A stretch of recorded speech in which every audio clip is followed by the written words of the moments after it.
Moving into my new apartment was supposed to be the fresh start I needed. After a string of bad luck, this building seemed perfect, charming, affordable, and close to work. The moment I stepped inside, the smell of fresh paint hit me, mixed with the faint scent of new carpeting. My place wasn't huge, but it was mine. A one-bedroom apartment on the third floor with tall windows that let in just the right amount of light. My neighbor, Mr. Collins, introduced himself as I lugged boxes through the door. He was probably in his early 50s, with gray streaks in his neatly combed hair, a warm smile, and soft, almost polite eyes. He helped me carry some of the heavier boxes and insisted on showing me how to work the outdated thermostat. His friendliness was a welcome relief after a long day of moving. "You'll love it here," he said with a nod. "It's a quiet building. We're like family." He smiled again, and I smiled back, grateful for the kindness. But something about that last sentence, "we're like family," lingered in my mind. Maybe I was just tired. After all, I'd been running on fumes, trying to put the past behind me. I didn't need to be suspicious of everyone, at least not yet. The first few weeks were peaceful. Work was busy, and I'd come home to the same silence every night. Mr. Collins would wave politely if we crossed paths in the hallway.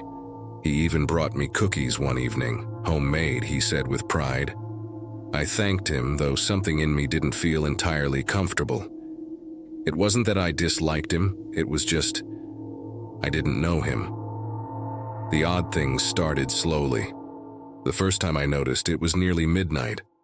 I was in bed reading when I heard faint noises from the apartment next door. At first I thought it was just the pipes. Old buildings make noises, right? But then I heard it again. Something like dragging, like furniture being moved. I sat up, straining to listen, but after a few minutes, it stopped.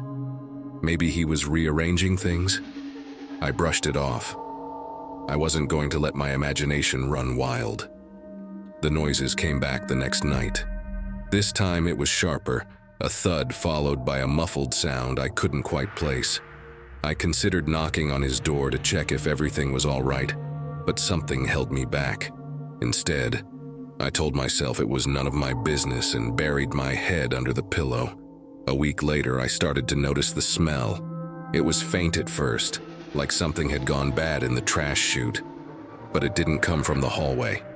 No, it seemed to be seeping from Mr. Collins's apartment. I tried not to think about it too much. People cook strange things, I told myself. Maybe it was just an old fridge or something. But the smell grew worse and I couldn't ignore it anymore. One evening, after coming home from work, I passed by his door and the odor hit me harder than ever. It was sharp, almost metallic, with a rotten undertone that made my stomach twist.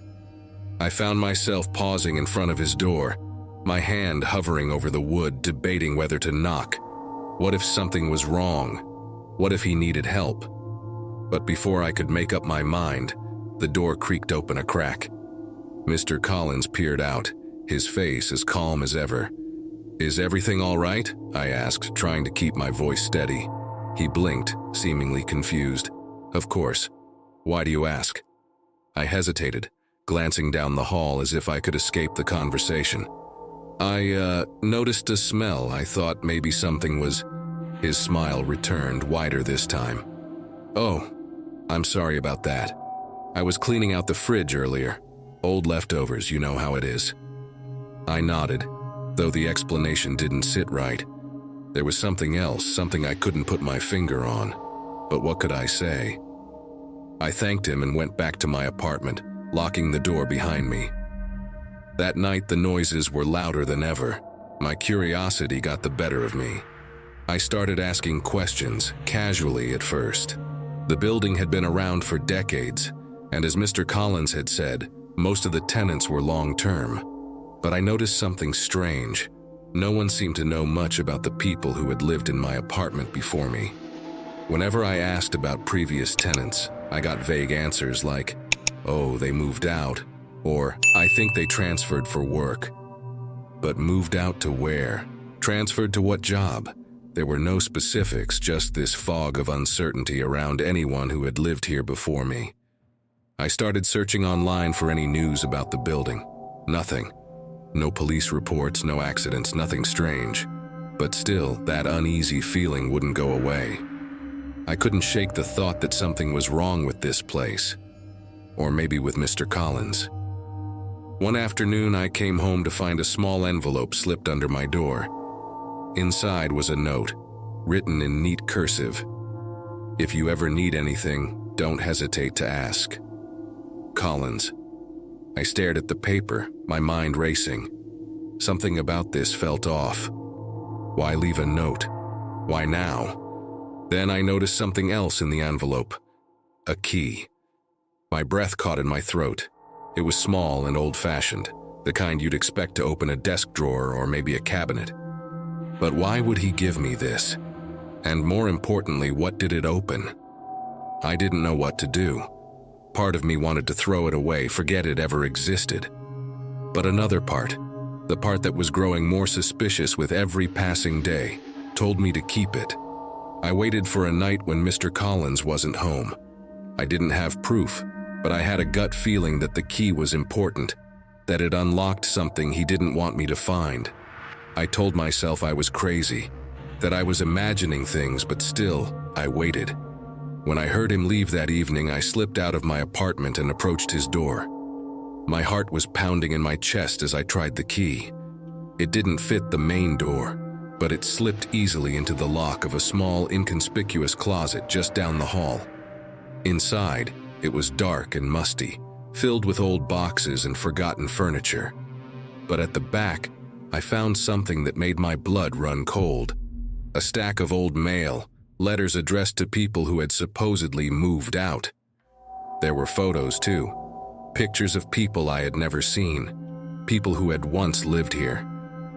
And then, I found the journal. Its pages were filled with the meticulous handwriting of a man who had been watching me, watching everyone. I flipped through the pages, my hands trembling as I read descriptions of tenants who had vanished without a trace. He had written about their routines, their habits, their last moments, and then I saw my name. I hurried back to my apartment, locking the door behind me. My mind was racing. Mr. Collins had been watching me this whole time. How long had he been planning this? What was he waiting for? I couldn't go to the police. What would I even say? I had no solid proof, just a gut feeling and a pile of letters. I had to act like nothing had changed. I had to pretend everything was normal. The next day, when I saw him in the hallway, I forced myself to smile, to exchange pleasantries as if I wasn't terrified. He asked how I was settling in, if I needed anything. His tone was as warm as ever. But now I knew better. Now I could see the mask he wore, the one that hid whatever darkness lurked beneath his polite exterior. I smiled back, pretending everything was fine. The noises hadn't stopped, and the smell, despite his explanations, hadn't gone away. Every night I lay awake waiting for something to happen. But the worst part wasn't the waiting, it was the knowing. Knowing that I wasn't safe, knowing that it was only a matter of time. I couldn't stay here. I had to get out, but I needed a plan. I started packing my things little by little, hoping he wouldn't notice. I needed to leave without raising suspicion. I didn't want to end up like the others, those whose names were written in his journal. The night I planned to leave, the weather took a turn. A heavy storm rolled in, the wind howling against the windows, rain lashing at the glass. It was almost poetic, like the storm was mirroring the chaos inside my mind. I had packed my essentials, everything I needed to disappear. As the rain pounded against the building, I made my move. But as I opened my apartment door, I froze. There, standing in the hallway, was Mr. Collins, drenched from the rain but smiling, his eyes gleaming with something I couldn't quite place. "You're leaving?" he asked, his voice calm but sharp. I forced a smile, gripping my bag tightly. just for the weekend, visiting family. His smile widened and he stepped closer. You never mentioned family. I don't remember how I got past him. My mind was blank, my heart racing as I bolted down the stairs and into the rain. The cold water soaked through my clothes as I sprinted down the street, my breath coming in ragged gasps. I didn't stop until I was far enough away, my heart still pounding in my chest. I had escaped, but the terror lingered. I didn't know where I would go, but I knew one thing for sure. I could never go back. I wasn't sure if the police would believe me, but I had enough to tell them the truth now. About the noises, the smells, the journal. Mr. Collins wasn't just a charming neighbor. He was something far worse. If this story unsettled you, prepare yourself for what's next. Next story will haunt your nights. Like and subscribe or risk facing those nightmares alone. I've always had vivid dreams, but for as long as I can remember, they were just harmless, fleeting things. Random images flashing through my mind, gone by morning. But everything changed a few months ago. My dreams started to shift. They became darker, more violent, and far too real. At first, I brushed them off as stress. Maybe it was work or just the usual life anxieties getting to me. But the more it happened, the harder it became to ignore. Every night, the dreams followed a pattern. A face, a place, and then death. Always a death. It's unsettling to think that every night I fall asleep only to witness someone's murder. Each time the scenes are different, but the outcome never changes. A man beaten in a dark alley, a woman strangled in her home, a body washed up on the riverbank. The worst part is the detail, the sharp, horrifying clarity. It's like I'm right there, seeing everything unfold, but I'm powerless to stop it. And I can never see who the killer is. Just shadows, blurred faces in the background, as if someone's purposely hiding them from me. I'll never forget the first time I realized the dream wasn't just a dream. I was walking home from work, still shaken by the night's images, when I noticed the alley. It stopped me in my tracks. I had never been down this street before, but I knew that alley like the back of my hand. The broken streetlight, the overflowing trash cans, the graffiti scrawled on the brick walls. It was all there, exactly as I had seen it in my dream. The dream had been horrible. A man, young, probably in his late 20s, was running. His face was etched with fear. I heard his footsteps first, then saw him sprinting down the alley. I wanted to scream for him to stop, to run the other way, but I couldn't. All I could do was watch as a shadowy figure emerged from the darkness behind him. The man tried to fight, but it was over too quickly. A flash of silver, blood on the pavement, and the man was dead. I stood at the mouth of the alley for what felt like an eternity, my heart racing. I wanted to run away, but something inside me wouldn't let me leave. I stepped closer, walking into the alley, every detail confirming what I already knew. The scene from my dream was real. It had happened. But how could that be possible? The next few days were a blur of obsession. I couldn't focus on anything else. I started spending my free time at the local library, digging through old newspapers and online crime databases. It didn't take long to find what I was looking for. 10 years ago, a young man had been murdered in that very alley. The details were all there. Stabbed to death, no witnesses, the killer never caught. I was right. My dream had shown me a murder that had actually happened. At first, I thought it was some kind of coincidence. Maybe I had read about the murder years ago and my mind had just dragged it up from the depths of my memory. But then it happened again, and again. Night after night, I had dreams of people dying in places I had never been before, only to find out later that the murders were real, unsolved crimes. That's when I started keeping a journal. I'd wake up, drenched in sweat, and immediately write down everything I could remember. The faces, the places, the sounds, the screams.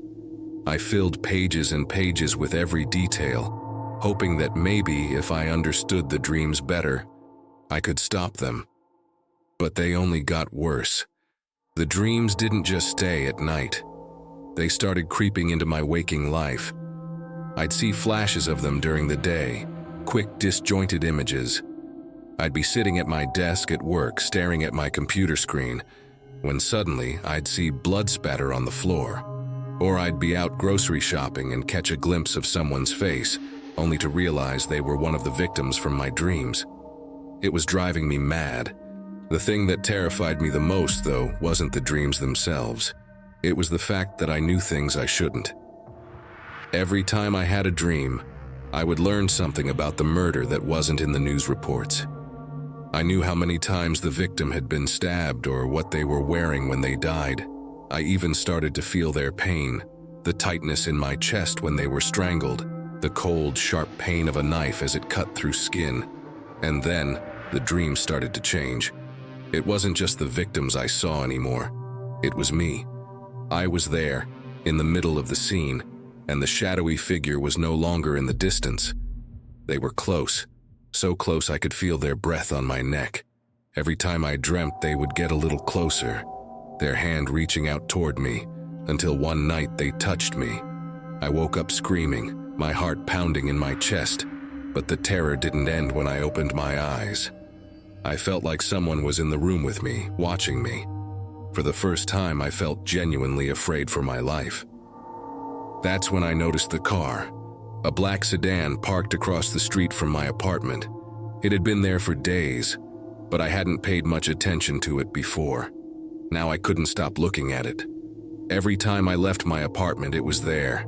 The windows were tinted so I couldn't see who was inside, but I knew they were watching me. The calls started soon after, silent calls. My phone would ring, but when I answered, no one would speak. Just heavy breathing on the other end.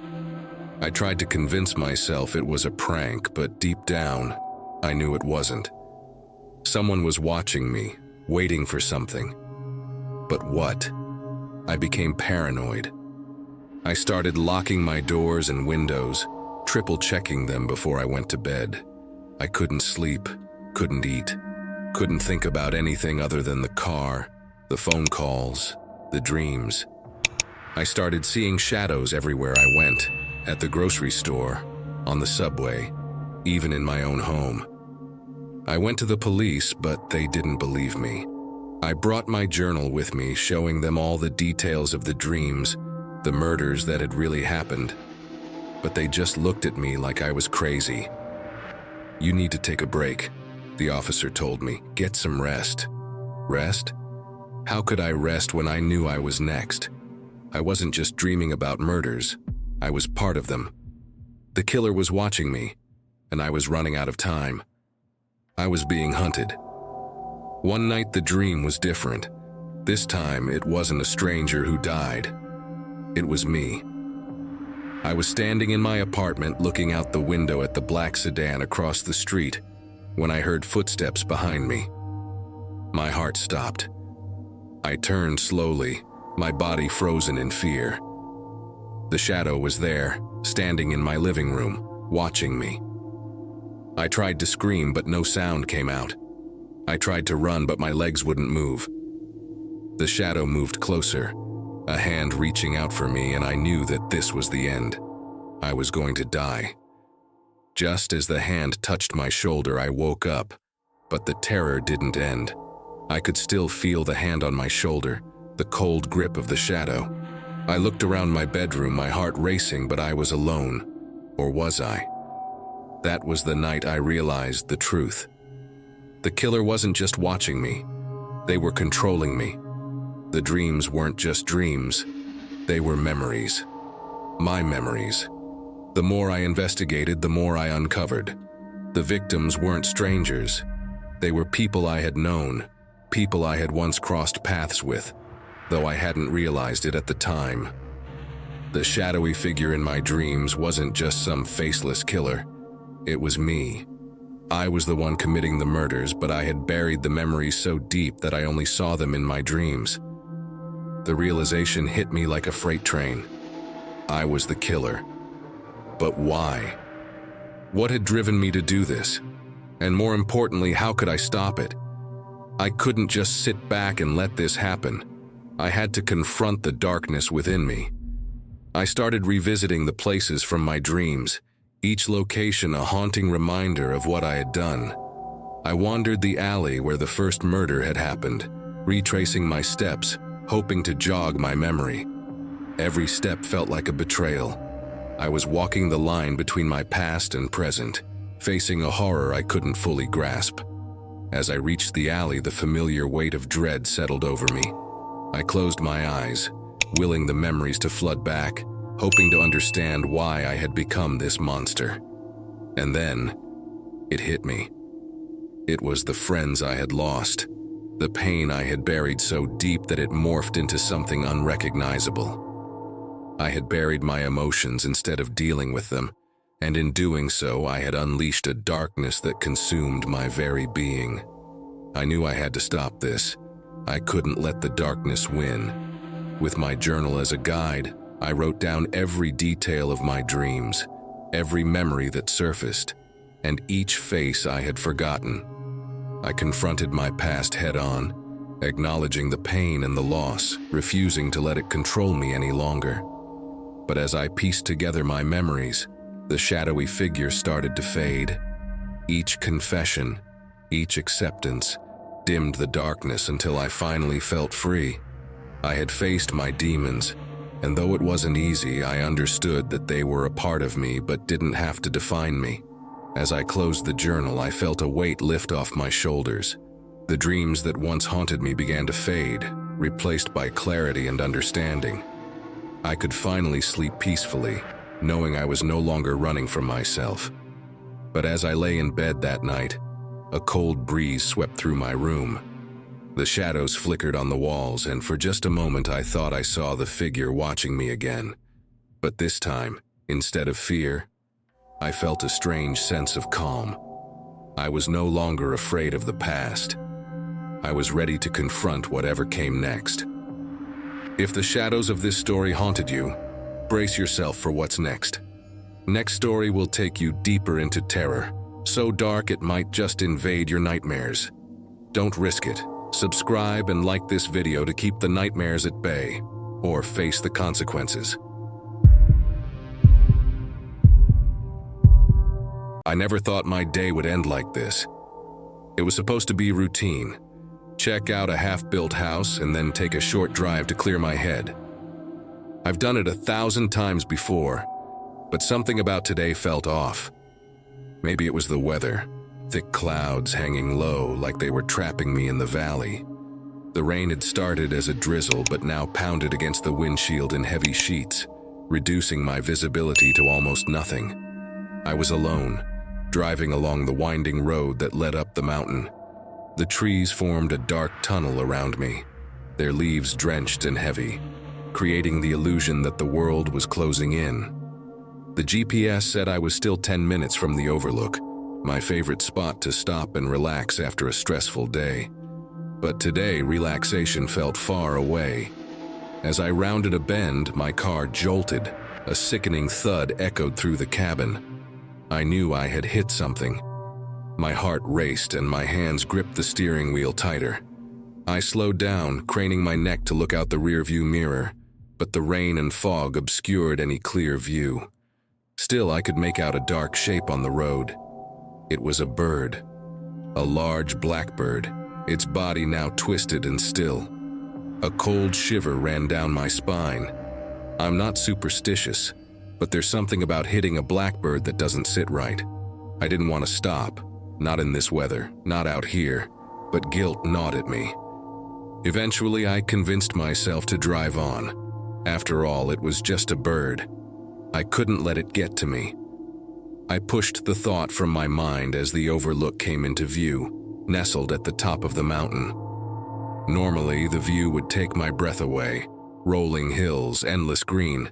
But today, the fog was so thick, it was like staring into nothingness. Still, I pulled into the small parking lot. No other cars in sight. It felt wrong somehow. As I stepped out of the car, I immediately regretted it.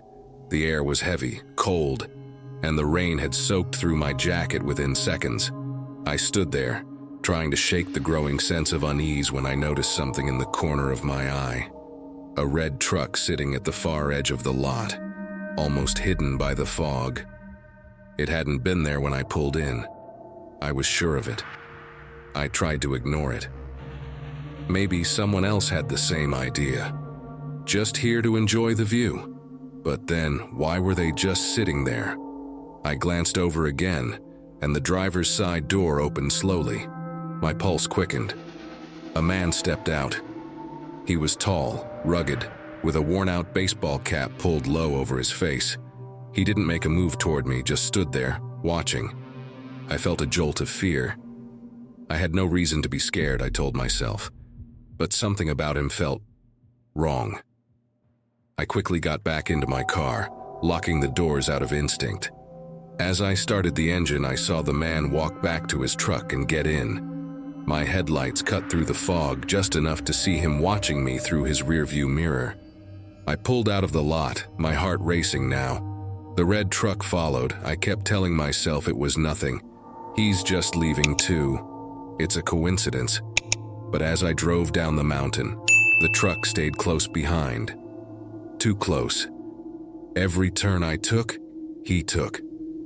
Every time I slowed down, he slowed down. Panic began to creep in. My hands were trembling on the wheel, my foot heavy on the gas. I could barely see the road in front of me, but the thought of pulling over never crossed my mind. I couldn't. I wouldn't. I sped up, hoping to lose him on the curves, but the truck kept up with ease. In the rearview mirror, I could see his headlights cutting through the fog like two piercing eyes, never letting me out of sight. And then I saw it. A white truck parked on the side of the road, its lights flashing in the distance. Relief flooded through me. I wasn't alone. Maybe this truck was broken down. Maybe someone could help. But as I got closer, dread replaced the relief. The truck wasn't broken down. It was waiting for me. The white truck pulled onto the road the second I passed it, now following close behind the red truck. My heart sank. They were working together. They were hunting me. I had to think fast. I couldn't outrun them. The road was too slick, the fog too thick. But I knew these mountains. There was a side road coming up, one barely visible if you didn't know where to look. I had taken it once before, years ago. It was hidden, narrow, and most importantly, it was my only chance. I took a deep breath, gripping the wheel as tight as I could. I knew I had only one shot. As soon as the turn appeared, I yanked the wheel hard to the right. My tires screeched against the wet pavement, the car skidding slightly as I veered off the main road and into the side road. I turned off the headlights and killed the engine, sitting in total darkness. My breath was shallow, my body trembling. I watched as the two trucks sped past, their headlights disappearing into the fog. I waited. Minutes passed, though it felt like hours. The silence was deafening, broken only by the occasional patter of rain against the roof. My heart pounded in my chest, every muscle tense, waiting for the sound of tires, the gleam of headlights. But nothing came. Slowly, I started the car again, inching back onto the main road. The fog was thicker now, swallowing everything around me. I drove in silence, the only sound the hum of the engine and the steady beat of rain. The trucks were gone, but the fear stayed with me, clinging to me like the fog itself. By the time I reached the highway, I should have felt safe.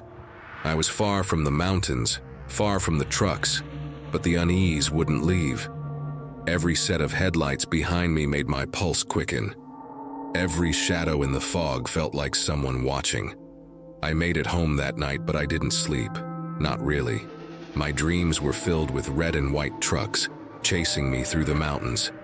Every time I woke up, I felt like someone was standing in the shadows just out of sight.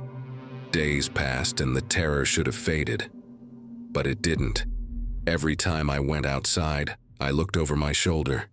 Every time I drove, I checked the rearview mirror, half expecting to see those headlights again. Weeks later, I heard on the news that a woman had gone missing in the mountains, near the same overlook where I had been. Her car was found abandoned, but she was never seen again. They said it was probably the fog, or maybe she got lost, but I knew better. I haven't been back to the mountains since. I avoid that road, that overlook. But sometimes, late at night, I see it again. The red truck, lingering in my peripheral vision. Always just out of reach, waiting for the right moment. And every time I see it, I wonder if I'll be next.